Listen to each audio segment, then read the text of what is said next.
नमस्कार, सनातन टाइम्स में आपका बहुत बहुत स्वागत है। मैं हूं आपके साथ अभिषेक शर्मा। रोटी, कपड़ा और मकान।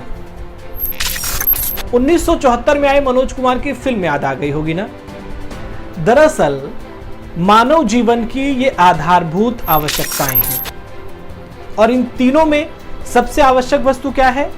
रोटी। रोटी यानी कि भोजन।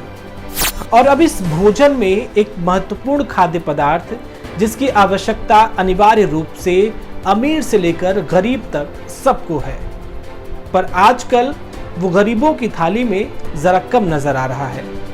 जी हां, हम बात कर रहे हैं सरसों तेल की, जिसके दाम ऐतिहासिक आंकड़े को छू रहे हैं और 200 रुपए किलो हो चुका है।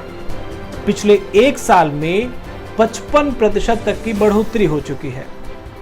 कुछ विशेषज्ञ मान रहे हैं कि ये दवा कड़वी जरूर है मगर लाभदायक है। कैसे? उनके विचार समझते हैं अपनी इस रिपोर्ट में।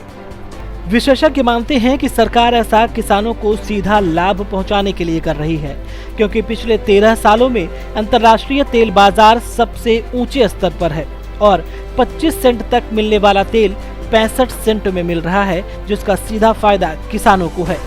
दूसरी बात यह कि जब मलेशिया ने कश्मीर को लेकर भारत के विरोध में टिप्पणी की तो मलेशिया से होने वाले ऑयल इंपोर्ट को फ्री लिस्ट से निकालकर प्रतिबंधित सूची में कर दिया गया और मलेशिया सहित विश्व को ये कड़ा संदेश दिया कि भारत अपनी अखंडता से कोई समझौता नहीं करेगा। अब मलेशिया के पाम ऑयल को रोकने से सरसों के तेल के दाम कैसे बढ़ गए, ये भी समझाते हैं। दरअसल मार्केट में जो सरसों तेल मिलता है उसमें कुछ पाम ऑयल भी मिलाया जाता है और जब सरकार ने मलेशिया से आयात बंद कर दिया और देश में तेलों में किसी प्रकार की मिलावट को भी प्रतिबंधित कर दिया तो इससे शुद्ध सरसों के तेल के दाम में उछाल आ गया। विशेषज्ञ मानते हैं कि सरकार के इस निर्णय से जहां भारत की छवि मजबूत हुई, वहीं लोगों के स्वास्थ्य पर भी इसका अच्छा असर होगा। साथ में ऑयल रोकने से अर्थव्यवस्था को भी फायदा होगा।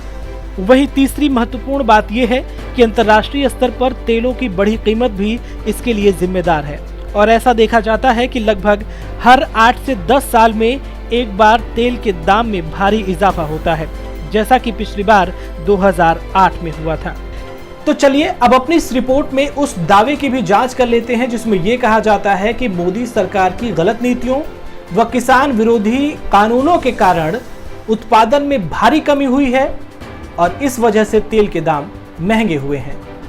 The central organisation of oil industry and trade यानी COOIT के मुताबिक भारत में इस साल सरसों का रिकॉर्ड उत्पादन हुआ है 89.5 यानी 90 लाख टन का, जो पिछले साल की तुलना में 19.33 यानी लगभग 20% अधिक है।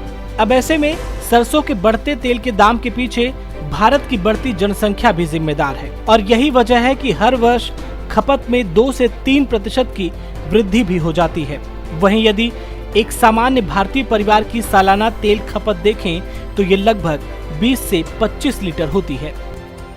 तो साथियों, आज की इस रिपोर्ट में फिलहाल इतना ही। हमारी ये रिपोर्ट आपको कैसी लगी आप हमें जरूर बताइए और अगर आपको पसंद आई हो तो इसको अपने दोस्तों के साथ और लोगों के साथ भी शेयर करिए और अगर आप हमारी राय से ताल्लुक नहीं रखते हैं तो कमेंट करके अपनी राय हमें जरूर बताइए।